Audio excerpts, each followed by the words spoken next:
o'tgan yil Go'rmurodda joylashgan 2 xonali kvartiramizga gazoviy kotol o'rnatib berdik. Hop, eski radiatorda qolganda o'tgan yil, bu yil hozir kelib yangi radiatorlarga o'zgartirib berdik. Hop, birinchi radiatorimiz bu yerda sanuzel uchun qo'yib berganmiz.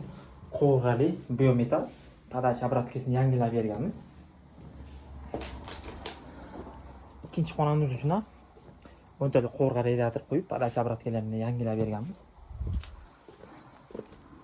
Uchinchisi zalda. Zal uchun ham chiroyli qilib montaj qilib berganmiz. To'rtinchisi kuxnada. Kuxnada mana gazoviy kotol turibdi, o'zimiz o'rnatgan.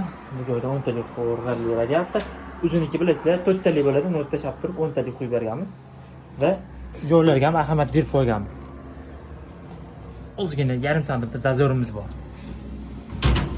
Bu qo'rg'ali radiatorni devorga taqib o'rganmiz. Katolarimiz mana turishda rulus sistemalarni ham o'zimiz qilib berganmiz.